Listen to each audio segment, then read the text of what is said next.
தெரிவிப்போம். எனக்கு இந்த வாய்ப்பை ஏற்படுத்தி கொடுத்த பேராசிரியர் உமாராஜ் அவர்களுக்கு என் மனமார்ந்த நன்றியை தெரிவித்துக் கொள்கிறேன். தமிழ் தரவின் தன்மைகளும் கணினியின் ஏற்புத்திறனும் என்பது குறித்து முனைவர் டேவிட் பாஸ்கர் அவர்கள் கட்டுரை படிப்பார்கள். Prabhakar, David Prabhakar. Doctor Radha Chellappan, doctor Ganesan, doctor Ramurthy உள்ளிட்ட உமாராஜ் உள்ளிட்ட இந்த அவையினரை வணங்கி மகிழ்கிறேன். என்னுடைய கட்டுரை பொருள் தமிழ் தரவின் தன்மைகளும் கணிப்படுத்தமும். கணினி அறிஞர்களும் மொழியியல் அறிஞர்களும் ஒரு குறிப்பிட்ட நோக்கத்திற்காக தங்களுடைய பணிகளை ஆற்றிக்கொண்டிருக்கிறார்கள். அது இயற்கை மொழி ஆய்வு எனப்படுகிற ஒரு களம். இரண்டும் மிக பெரிய களங்கள். குறிப்பாக கணினித்துறையிலே தன்னை ஈடுபடுத்திக் கொண்டிருப்பவர்கள் மொழியை பற்றிய ஆய்வை செய்கிற போது மொழித்தரவினுடைய தன்மைகளை பற்றிய ஒரு தெளிவான பார்வை இருப்பது அவசியம். குறிப்பாக நாம் ஏன் இதை பற்றி இன்றைக்கு பேசுகிறோம் என்று சொன்னால், கணினி தமிழ் வளர்ச்சியில் மொழி சார்ந்த அந்த தரவுகளை பற்றிய தேவை இன்றியமையாமை உணரப்படுகிற ஒரு சரியான நேரத்தில் நாம் இதை பற்றி பேசுகிறோம். நாம் இவ்வளவு காலம் விசைப்பலகையை பற்றி பேசினோம், குறியீட்டு தரத்தை பற்றி பேசினோம், ஒரு எழுத்துருவை பற்றி பேசினோம், அல்லது ஓசியாரை பற்றி பேசினோம், அல்லது ஒரு பேச்சு தரவை எப்படி எழுத்தாக மாற்றுவது என்பதை பற்றி பேசினோம். இதுல தொடக்க கால பணிகள் கடந்த 10 கால பணிகளை பார்த்தா அதுல குறைந்தபட்ச அளவு கூட மொழியியல் அறிவு தேவையில்லை. ஒரு எழுத்து கணிப்பொறி திரையில் தோன்றினாலே அதற்கு தமிழ் அறிவு தேவைப்படுகிறது என்கிற எண்ணம் நமக்கு வேண்டாம். குறியீட்டு தரத்துல தமிழ் வேண்டாம். ஒருவேளை நம்ம எந்த விசையை எந்த இடத்துல வைப்பது என்பதற்கு வேணா சில ஆலோசனைகள், ஒரு ஃப்ரீக்வன்சி அனாலிசிஸ் வேணா கேட்கலாம். எந்த தமிழ் எழுத்தை அடுத்தடுத்து வரும் என்கிற போன்ற மிக அடிப்படையான ஒரு மொழியியல் துணை தேவைப்படுகிறே தவிர உண்மையிலேயே இன்றைக்கு தான் ஒரு தமிழ் எடிட்டருக்கு ஒரு தமிழ் அறிவு பெருசா ஒன்றும் வேண்டாம்.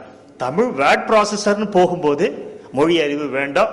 இதுவரை தமிழில் வந்திருக்கிற அத்தனை சொல் திருத்தி அல்லது இலக்கண திருத்திலாம் மிகவும் குறைந்தபட்ச இலக்கண அறிவுதான் பயன்கொள்ளப்பட்டிருக்கிறது என்பது மிக மிக முக்கியம்.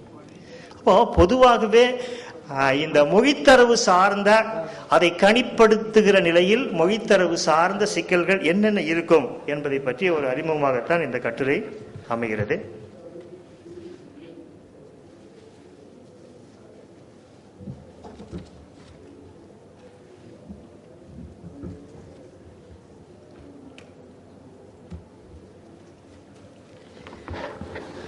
மற்ற மொழிகளைப் போல தமிழ் தரவை ரொம்ப எளிமையாக நாம் புரிந்து கொள்ள முடியாது. கடுமையான சிரமம் இருக்குது. என்ன காரணம்னு சொன்னால், ஒன்று, தமிழ் ஒரு கிளாசிக்கல் லாங்குவேஜ், அதே சமயம் அது ஒரு நவீன மொழி, மாடர்ன் லாங்குவேஜ். தமிழ பேச்சு வழக்கு எழுத்து வழக்கு என்கிற 2 மிகப்பெரிய வேறுபட்ட வழக்குகள் வழக்கில் இருக்கின்றன. சரி, பேச்சு வழக்குன்னு எடுத்துக்கிட்டா பேச்சு வழக்கே போதும், அது ஒரு வழக்கு தானே தமிழ்லன்னு சொன்னா இல்லை. அது வட்டார சார்ந்து வேறுபடும், தொழில் சார்ந்து வேறுபடும், சாதி சார்ந்து வேறுபடும். இவை எல்லாவற்றையும் உள்ளடக்கியதாக தமிழ் தரவை நாம் பார்க்க வேண்டும். அல்லது தமிழ் தரவினுடைய தன்மை அப்படிப்பட்டதாக இருக்கிறது.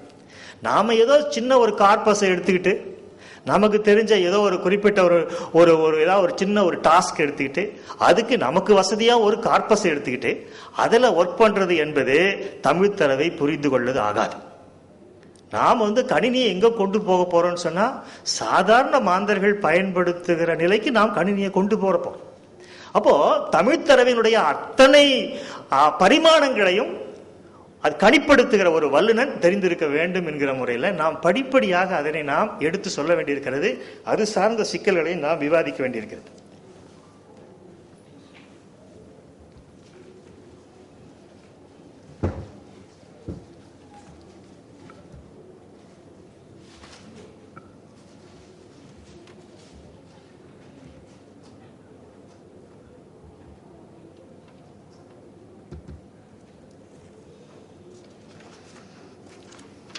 முதலாவது நாம் எடுத்துக்கொள்கிற விவாதம் பேச்சுத்தரவும் எழுத்துத்தரவும் என்பதை பற்றியது. இப்போ பேச்சுத்தரவை வந்து நாம் விவாதிப்பதில் அல்லது அதை கணிப்படுத்துவதில் அதிகமான எழுத்துத்தரவை கணிப்படுத்துவதில் அதிகமான சிக்கல்கள் இல்லை. ஏன்னா விசைப்பலகை வாயிலாக ஒரு தமிழ் தரவை உள்ளீடு செய்கிற போது அதிகமாக அதை ரெகக்னைஸ் பண்ணுறதுல கணிப்பொறிக்கு சிக்கல்கள் இல்லை. ஆனால் ஒரு கையெழுத்து பணுவில் நாம் அனுப்பணும்னா இன்னமும் சிக்கல்கள் இருக்கிறது. இதை பற்றி ஆய்வுகள் 1984 தொடங்கிடுச்சு. நம்ம பல்லவ கிரந்த எழுத்துக்களை வைத்துக்கொண்டு அதை கணினி வழி எவ்வாறு அடையாளம் காண்பது என்பதை பற்றிய ஒரு ஆய்வு கட்டுரை தமிழில் 1984 என்னுடைய கல்லூரி பேராசிரியர் டாக்டர் கிப்ஸ் சிரோமணி என்கிற கணித மேதை செய்தது. அது ஒரு ஒரு பூனாவில் இருந்து வருகிற ஒரு இதழில் வந்தது. அதை முதல் கணிப்பொறி மாநாடு, கணினி தமிழ் மாநாடு என்று சொன்னால் அண்ணா பல்கலைக்கழகம் 1993 நடத்திய கருத்தரங்கு. அதில் டாக்டர் எழுத்தாளர் சுஜாதா அவங்க பேசினாங்க. அப்போ இந்த ஓசிஆர் பற்றி இந்தியாவில் முதலில் வழங்கப்பட்ட கட்டுரை வழங்கிய அறிஞர்கள் 3, அதில் ஒருவர் டாக்டர் கிப்ஸ் சிரோமணி அவர்கள். அப்படி அந்த ஓசிஆர் என்கிற அந்த தொழில்நுட்பத்தை பயன்படுத்தி கையெழுத்து பணுவலை நாம் புரிந்து கொள்ள முடியும். அதுக்கு நாம் எத்தனையோ மைல்களை கடந்து போக வேண்டியதா இருக்கு. எனவே இது முதல் நிலை. எனவே எழுத்து என்று சொன்னாலும் கூட அதிலேயும் சிக்கல்கள் இருக்கிறது. பேச்சு என்று சொன்னால் இன்னும் ரொம்ப அதிகம். இப்போ எடுத்துக்காட்டா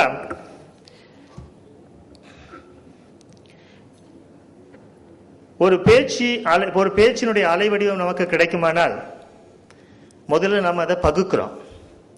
பகுத்தால் நமக்கு கிடைப்பது இயற்பு ஒலியியல் விவரிப்பு, அக்விஸ்டிக் ஃபோனடிக் டிஸ்கிரிப்ஷன். அதற்கு அடுத்த நிலையில நாம் அதை ரெகக்னைஸ் பண்றோம். ரெகக்னைஸ் பண்ணால் நமக்கு என்ன கிடைக்கிறது என்று சொன்னால் லிங்குவிஸ்டிக் ஃபோனிமிக் டிஸ்கிரிப்ஷன். அப்போ முதல்ல சொன்ன அந்த இயற்பு என்பதும் ஒலியியல் என்பதும் ஒரு உலகளாவிய தன்மை கொண்டது. ஆனால் இங்கே ஒலியியல் என்பது ஒரு குறிப்பிட்ட மொழி சார்ந்தது. எனவே நாம் ஒரு பேச்சு அலையை நாம் ஆராய வேண்டும் அல்லது நாம் அதனை புரிந்து கொள்ள வேண்டும் அல்லது நாம் அதை கணிப்படுத்த வேண்டும் என்று சொன்னால் இத்தனை படிநிலைகளை கடந்துதான் பொருள் என்கிற நிலைக்கெல்லாம் நாம் போக முடியும். எனவே ஏதோ தமிழ் எழுத்து கணினியிலே தோன்றுகிறது அல்லது கணினி தமிழில் ஏதோ ஒன்றை அடித்தால் அது பேசுகிறது என்பது மட்டுமே தமிழை கணினி உணர்ந்து கொண்டதாகவோ கணினியில் நாம் தமிழை முழுமையாக நாம் ஏற்றிவிட்டோம் என்பதாகவோ பொருளாகாது. இப்படிப்பட்ட அத்தனை பரிமாணங்களையும் உள்ளடக்கியதாக நாம் இந்த தமிழ்த்தரவினுடைய தன்மைகளை புரிந்து கொள்கிற போதுதான் முழுமையாக கணிப்படுத்தும் என்பது நிகழும். அடுத்து மொழியோட முக்கியமான பண்பு, இது மொழியோட பொதுவான பண்பு தான், தமிழோட பண்பு தான். தமிழ் எழுத்துக்கள் எல்லாம் வரிசையா போகுது, ஒண்ணுக்கு பின்னாடி ஒன்று எழுத்துக்கள் போகுது. எழுத்துக்கள் தொடர்ந்தால் அது சொல், சொற்கள் தொடர்ந்தால் அது சொற்றொடர். அப்போ அந்த வரிசை முறை பண்பு என்பது மொழியோட பண்பு, அது தமிழோட பண்பு. இதை கணினி மிக மிக எளிதாக கையாளும். கணினிக்கு அது ரொம்ப இயல்பா வருது. எதை அடிச்சாலும் அது லீனியரா அப்படி போகுது. அப்போ எதையும் எளிதாக கையாள முடியும், அதுல சிக்கல்கள் இல்லாம இல்லை. அடுத்த பண்பு, இந்த வரிசை முறை பண்புல வரிசை மாறக்கூடாது. வரிசை மாறினா அதுக்கு பேர் வழு. அதில் அமைதிகள் இருக்கலாம், அதுக்கு பேர் வழு அமைதி. வரிசை மாறியும் எப்போதுமே வழு அமைதி இல்லாமல் வழுனா வழுதா என்கிற நிலை உண்டு. எனவே இந்த வரிசை முறை பண்பு என்பது மொழியின் தமிழின் இன்றியமையாத பண்பு. அதில் சில விதிவிலக்குகளை மட்டும் தமிழ் தருகிறது, தமிழ் இலக்கணங்கள் தருகின்றன. அதையெல்லாம் நாம் கவனமாக வைத்துக்கொண்டு அதை தமிழ் மொழியினுடைய பண்பாக சொல்ல வேண்டும். ஏன்னா நம்ம திணை வழு அமைதி, மரபு வழு வழு அமைதி என்று எவ்வளோ